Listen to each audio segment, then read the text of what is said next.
Hello guys, कैसे हैं आप लोग। सुनिए इधर, आज हम लोग पढ़ने वाले हैं फर्स्ट क्लास है इंग्लिश ग्रामर का, ठीक है। और अगर कुछ पूछना है तो विदाउट हेजिटेशन पूछ सकते हैं। ऐसा नहीं है कि ये वीडियो रिकॉर्ड हो रहा तो आप नहीं पूछ सकते हैं। अगर आप कुछ भी पूछना चाहते हैं तो आप पूछ सकते हैं, ठीक है। तो आज ये पहला क्लास है, हम लोग इसमें पढ़ने वाले ये हैं कि जैसे मान लीजिए अगर आप साइंस साइड हैं या आर्ट साइड हैं या अलग अलग साइड से हम लोग पढ़ना स्टार्ट करते हैं। तो अगर हम बात करें साइंस साइड की, मेरी तरफ देखिए, अगर हम साइंस साइड की बात करें तो जैसे साइंस साइड में आप इंजीनियर बन सकते हैं, डॉक्टर बन सकते हैं, ठीक है। तो अगर डॉक्टर आप बनना चाहते हैं तो हमको क्या चाहिए, फिजिक्स चाहिए, केमिस्ट्री चाहिए और बायोलॉजी चाहिए, ठीक है। और अगर हम इंजीनियर बनना चाहते हैं तो हमको फिजिक्स चाहिए, केमिस्ट्री चाहिए और फिर मैथ चाहिए। तो क्वेश्चन ये उठता है कि हम इंग्लिश पढ़ते क्यों। सबसे पहली बात ये है कि अगर हम किसी भी चीज़ को सीखने जा रहे हैं, पढ़ने जा रहे हैं, तो उसका मीनिंग पता होना चाहिए कि why we are doing this, ये हम कर क्यों रहे हैं, व्हाट इज़ द बेनिफिट, इसके लाभ क्या है ना। अगर आपको लाभ पता होंगे तब आप उस चीज़ को अच्छी तरीके से कर पाएंगे। अगर आपको लाभ नहीं पता है तो फिर आप उस चीज़ को अच्छी तरीके से नहीं कर पाएंगे। जैसे अभी आपको किसी मजदूर को रखना है, ठीक है, और आप सोचते हैं कि आप ये हमारा काम कर दीजिए और हम आपको पैसा दे देंगे। तो वो मजदूर ये कहता है कि मान लीजिए आपको यहाँ से 2000 ईंटें आपको यहाँ से वहाँ रखवाना है। आपने बोला कि आप इन ईंटों को वहाँ से वहाँ रख दीजिए और मजदूरी ले लीजिए। तो पूछेगा अगर हम ये सारी ईंटें रख दें तो आप कितना देंगे पैसा। अगर आप क्लियर नहीं करते हैं, अरे आपने कहा कि अरे इसको उठा के वहाँ रख दीजिए, ले लीजिएगा, लेकिन अगर उसको आप क्लियर नहीं करेंगे कि आपको पैसा कितना देना है तो फिर वो सस्पेंशन में रहेगा, पता नहीं कितना, कि दिन भर हम काम करें और पता लगे कि आप हमको 50 रुपये पकड़ाएं, ये लीजिए। तो फिर क्लियर करता नहीं यार, सर हमको ये बताइए कि अगर हम यहाँ पे 2000 ईंटें यहाँ से वहाँ रख देंगे तो आप हमको पैसा देंगे कितना। तो आपने बोला ठीक है, आप यहाँ से वहाँ ईंटें अपनी रख लीजिए और जब तक आप रख देंगे आपका काम फिनिश हो जाएगा और आपकी दिहाड़ी जितनी है 280 रुपये हम आपको दे देंगे। अब उसको पता है कि हमको सिर्फ इतनी ईंटें यहाँ से वहाँ रखनी है और हम चाहे 1 घंटे में रखें, चाहे 2 घंटे में रखें और चाहे मतलब पूरा दिन में रखें, हमको पैसा उतने मिलना है। तो फिर वो जी जान लगा करके काम करेगा और यहाँ से वहाँ रख देगा, कम ही समय लगेगा, मतलब आपका दिन भी पूरा नहीं होगा और काम हो जाएगा। क्योंकि आपको ये पता है कि उसको 2000 ईंटें रखने, यहाँ से वहाँ रखने में उसको 280 रुपया मिलने वाला है। तो उसी तरीके से अगर हम इंग्लिश को पढ़ने जा रहे हैं तो उसके बेनिफिट्स हमको पते होने चाहिए कि हम इसको पढ़ क्यों रहे हैं। अगर हम एग्जाम्पल के तौर पर देखें यहाँ पे, तो हमको डॉक्टर बनने के लिए फिजिक्स चाहिए, केमिस्ट्री चाहिए, बायो चाहिए, और यहाँ पे इंजीनियर बनने के लिए फिजिक्स चाहिए, केमिस्ट्री चाहिए और मैथ चाहिए। अगर हम टीचर भी किसी अलग अलग सब्जेक्ट के बनना चाहते हैं तभी, मतलब कुल मिलाकर के अगर हम कुछ भी बनना चाहते हैं, if you want to do any course, तो उसमें हम देखते हैं कि इंग्लिश मस्ट है, हिंदी मस्ट है। तब जब हमको जरूरत नहीं है तो वाई आर वी स्टडीइंग, हम लोग उसको पढ़ क्यों रहे हैं, है ना। तो क्यों पढ़ रहे हैं उसके रीजन हमको यहाँ पे समझना है। कि इसका रीजन ये होता है, देखो फिजिक्स है, केमिस्ट्री है और बायोलॉजी है, ये हमारे 3 सब्जेक्ट्स हैं। लेकिन हमारी जो इंग्लिश है, इंग्लिश हमारी एक तरीके से, इंग्लिश हमारी क्या है, एक लैंग्वेज है। ये क्या है, एक भाषा है, भाषा। तो भाषा सीखना पड़ता है। अब क्यों सीखना पड़ता है, देखिए अगर आप मान लीजिए आप अच्छे डॉक्टर हैं और आप दवाई उसके पास लेने जाते हैं, ठीक है, और वो आपके साथ रूडली पेश आता है, आपके साथ अच्छा व्यवहार नहीं करता है और डांटता है या आपको बात अच्छे से नहीं करता है, तो आप बाहर जब आप दवाई लेकर के निकलते हैं तब आप चिल्लाने लगते हैं, इसको किसने डॉक्टर बना दिया, इसको तो डॉक्टर होना नहीं चाहिए था, इसको तो तमीज़ ही नहीं है। अरे भाई डॉक्टर क्यों नहीं होना चाहिए, तो उसको फिजिक्स आता है, केमिस्ट्री आता है, बायो आता है, तो वो डॉक्टर क्यों नहीं हो सकता। तो आपने डिक्लेयर कर दिया कि उसे डॉक्टर नहीं होना चाहिए, he should not be a doctor. क्यों नहीं होना चाहिए, क्योंकि उसके पास अगर हम बात करें तो उसके पास क्या नहीं है, मैनर्स नहीं है। और मैनर्स को इंग्लिश में क्या बोलते हैं, हिंदी में दैट इज तमीज। हाँ, मैनर्स एंड एटिकेट्स उसके पास नहीं, बात करने का तरीका नहीं है, तो आपने उसको डिक्लेयर कर दिया कि इसे डॉक्टर नहीं होना चाहिए। तो चाहे हम फिजिक्स पढ़ें, चाहे केमिस्ट्री पढ़ें, चाहे बायो पढ़ें, चाहे फिजिक्स पढ़ें, और यहाँ चाहे मैथ पढ़ें, हम इसलिए पढ़ते हैं क्योंकि जो हमारा लैंग्वेज होती है वो हमारे अंदर क्या लाती है, मैनर्स एंड एटिकेट लाती है। मैनर्स एटिकेट लाती है लैंग्वेज, इसीलिए हम लोग लैंग्वेज को पढ़ते हैं, समझ रहे हैं। अगर मान लीजिए अगर आप डॉक्टर हैं, पैरासीटामॉल अगर आप हिंदी में लिख देंगे तो उल्टी नहीं हो जाएगा, दवा आपको मिल जाएगी, ठीक है। लेकिन सवाल ये है कि ये फिजिक्स केमिस्ट्री बायो ये मैनर्स नहीं सिखाती, मैनर्स आपको लैंग्वेज सिखाएगी। इसीलिए इंग्लिश आप देखते हैं कि इंग्लिश की अगर हम हिंदी की अगर हम बात करें तो चलो इंग्लिश ठीक है, नई लैंग्वेज है तो हम लोग सीख रहे हैं, लेकिन हिंदी तो हम लोग जब से पैदा हुए तब से बोल रहे हैं, फिर भी हमारे कोर्स में हिंदी ऐड होती है। तो what is the reason behind it? Reason यही है कि ये जो लिटरेचर लैंग्वेज होती है, मतलब लिटरेचर जो होती है या लैंग्वेज जो होती है, ये हमारे अंदर तमीज लाती है, ये हमारा मैनर और एटिकेट्स पैदा करती है। कौन? लिटरेचर मींस ये जो लैंग्वेज रहेगी, चाहे वो हिंदी लिटरेचर हो और चाहे वो इंग्लिश लिटरेचर हो या ये भाषा ऐसा नहीं है, वो उर्दू की अलग होती है, अरबी की अलग होती है। ये जितनी भी लैंग्वेजेस होती हैं, जितनी भी ये लिटरेचर होती हैं, ये हमारे अंदर मैनर्स और एटिकेट पैदा करती है। इतनी बात समझ में? Yes sir. हाँ, इससे आप एक डॉक्टर हो सकते हैं, इससे आप इंजीनियर हो सकते हैं, लेकिन आप अच्छे डॉक्टर और अच्छे इंजीनियर तभी होंगे जब आपके पास मैनर्स और एटिकेट होंगे बात करने के। अभी आप दवाई लेने गए थे तो उसको चिल्लाना स्टार्ट कर दिया कि इसको डॉक्टर नहीं होना चाहिए, तो उसको फिजिक्स आता, केमिस्ट्री आता, बायो आता है, तो क्यों नहीं होना चाहिए? क्योंकि उसके पास मैनर्स नहीं। और अगर आपके पास मैनर्स नहीं है तो फिर आप चाहे जितने अच्छे डॉक्टर हों, चाहे जितने अच्छे इंजीनियर हों, आपसे काम कोई नहीं कराएगा। आप डॉक्टर अच्छे होंगे, आपका बिहेवियर अच्छा होगा, तो आपसे दवा लोग लेने आएंगे। अरे कहीं डॉक्टर इतना बड़ा MBBS डॉक्टर है, ये प्रोफेसर है, और 1% घमंड नहीं, बात करने में ही आधी बीमारी ठीक हो जाती है। Oh wow, what a polite nature he has, कितना पोलाइट नेचर है, मजा आ जाता है जब हम उससे बात करते हैं ना। तो उसका जो मैनर्स है टॉकिंग का, जो बात करने का जो बिहेवियर है वो अच्छा है, और आपका बिहेवियर, आपके मैनर्स ये अच्छे होंगे कैसे? वो लिटरेचर सिखाती है, वो फिजिक्स नहीं सिखाती, केमिस्ट्री नहीं सिखाती, बायो नहीं सिखाती। कितनी बात समझ पाए? तो बिल्कुल। इसके बाद हम लोगों को सीख लेना है कि होता क्या है।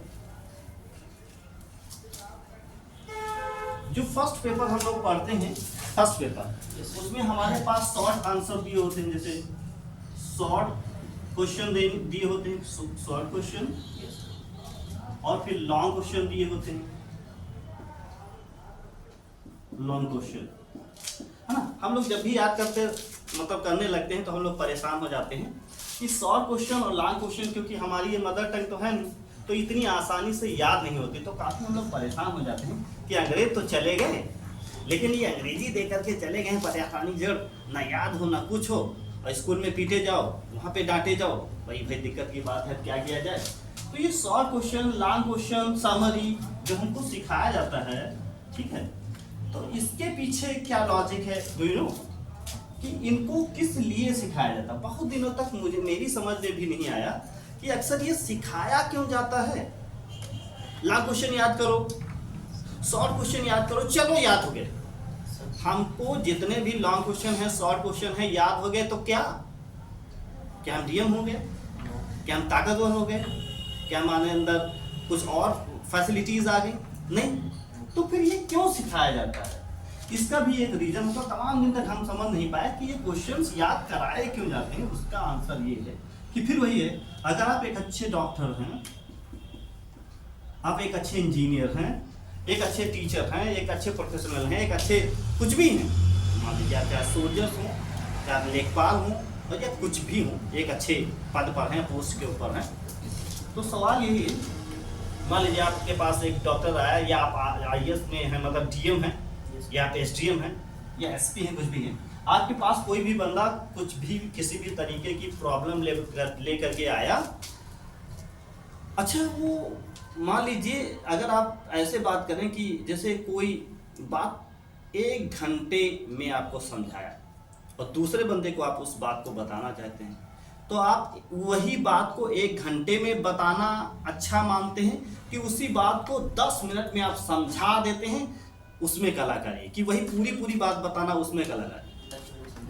फिर तो वही यही होता है कि देखो ये जो क्वेश्चन और शॉर्ट क्वेश्चन लॉन्ग क्वेश्चन जो लिखने के जो तरीके हमको सिखाए जाते हैं, इसका एकमात्र रीज़न यही है कि इसका मकसद यही होता है कि किस तरीके से बड़ी बात को छोटा करके हम प्रस्तुत कर सकें, किसी बंदे को समझा सकें। This is the main purpose है।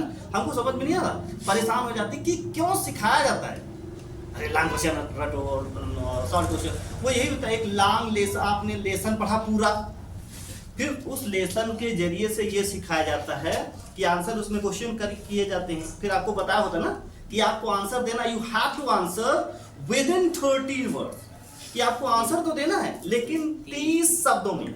अरे आपका 30 शब्दों से बड़ा हो जाएगा तो उल्टी हो जाएगा, उल्टी नहीं हो जाएगा। रीजन यही है कि आपको ये तमीज सिखाई जाती है कि बड़ी बात को छोटा करके समझाना है।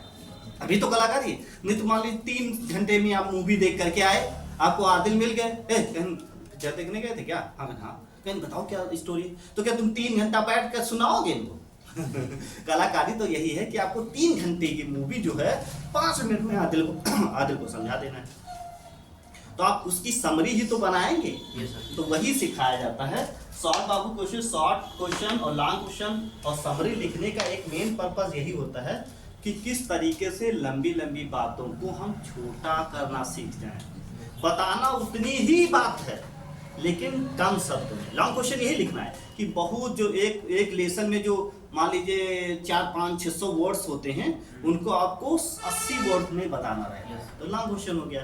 और उसी ट्रिक को सीखना है कि 30 ही वर्ड में बताना है कि please give your answer in 30 word. मतलब लिखा होता है एग्जाम मतलब क्वेश्चन में कि आपका आंसर 30 शब्दों से ज्यादा ना हो, कम हो चलेगा, 30 से ज्यादा, तो इसीलिए लिखा होता है। अब आप समझ पाए होंगे कि लॉन्ग क्वेश्चन और शॉर्ट क्वेश्चन लिखने का मतलब मकसद, जो प्रोज पोएट्री हम लोग पढ़ते हैं उसका रीजन यही है कि हम छोटी बातों को, इस बड़ी बात को किस तरीके से छोटा करना सीखें। इतना समझ पाए? गुड। फिर किसी भी लैंग्वेज को सीखने के लिए हमारी लैंग्वेज कोई भी हो, चाहे वो अरबी हो, चाहे वो इंग्लिश हो, चाहे वो कुछ भी हो,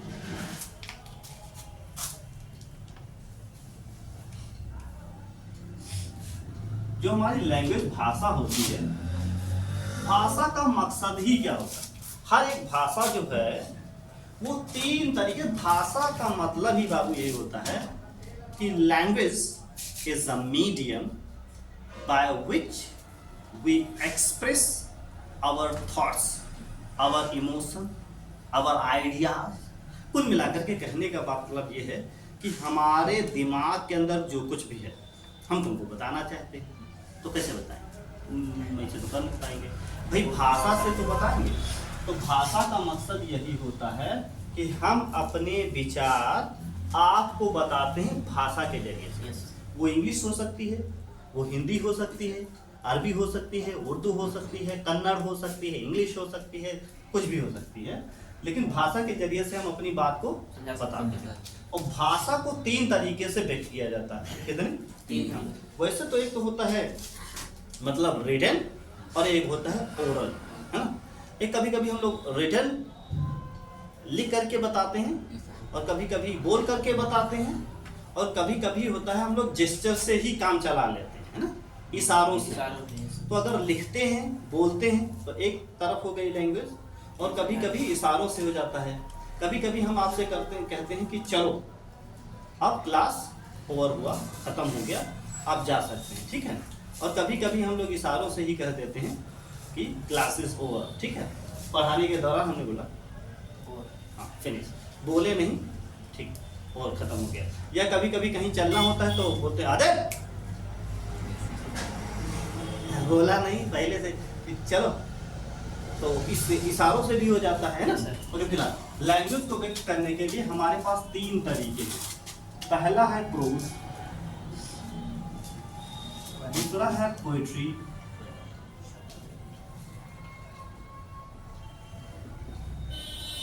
और तीसरा है ड्रामा।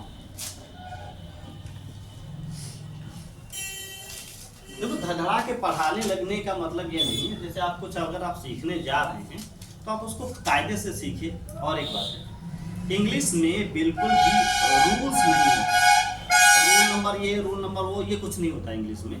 इंग्लिश में सिर्फ दो ही बातें होती हैं। नंबर 1 इंग्लिश में कॉन्सेप्ट होता है, और नंबर 2 इंग्लिश में सिर्फ फैक्ट होता है, रूल फूल नहीं होता कुछ भी। कॉन्सेप्ट होता है और फैक्ट होता है। कॉन्सेप्ट का मतलब होता है जिस किसी भी चीज को बनाने का एक तरीका हो, समझ रहे हैं। और फैक्ट का मतलब ये होता है कि ये ऐसे होता है, क्यों होता है आई डोंट नो, बस होता है, क्यों होता है। फैक्ट ये एक तरीके से आप बोल सकते हैं दैट इज अनआंसरेबल, जिसका जवाब ही ना दिया जा सके वो फैक्ट है, और जिसका जवाब दिया जा सके कि ये ऐसे होता है, इसके पीछे ये लॉजिक है, तो दैट इज फैक्ट। एग्जाम्पल के लिए हम आपको ये सिखाते हैं कि जैसे मान लीजिए आपको चाय बनाना है, कभी कभी स्कूलों में रूल लिखा दिए जाते हैं, तो किस तरीके से हम ये बताते हैं कि रूल्स के जरिए से अगर आप याद करेंगे तो किस तरीके से हमारी लैंग्वेज टिपिकल हो जाएगी। सुनिए, जैसे आपको चाय बनाना है, please tell me how to prepare tea, कि चाय कैसे बनाई जाती है। तो हमने लिखाया आपको नंबर 1 चूल्हा जलाया, नंबर 2 एक भगोना में पानी लिया, नंबर 3 उसमें शक्कर डाला, नंबर 4 अदरक डाला, 5 चाय पत्ती डाला, 6 इलायची डाला, फिर ये डाला वो डाला। मीन्स तमाम सारे हमने मान लीजिए 15 या 20 रूल आपको लिखा दिए। Now it is turn to write in the exam. अब आ गया राइट करने का, एग्जाम में लिखने का। अब आप 2-3 पॉइंट तो आप सही सही लिख दिए, फिर आप भूल गए कि सर ने पहले चाय पत्ती बताया था कि पहले अदरक बताया।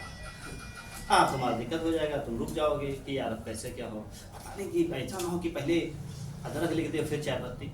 तो ये अगर आप टफ मतलब अगर आप इस तरीके से याद करेंगे तो चाय बनाना means preparing tea will be difficult for you, और कठिन हो जाएगा। आप अच्छा कॉन्सेप्ट किसको बोलते हैं कि आपने ये देखा कि कोई बंदा है चूल्हा जला करके भगोना में पानी ले करके ये सारी जितनी भी इंग्रेडिएंट्स हैं, चाय है, शक्कर है, ये सब है, ये सब डाल करके उबाल दिया है।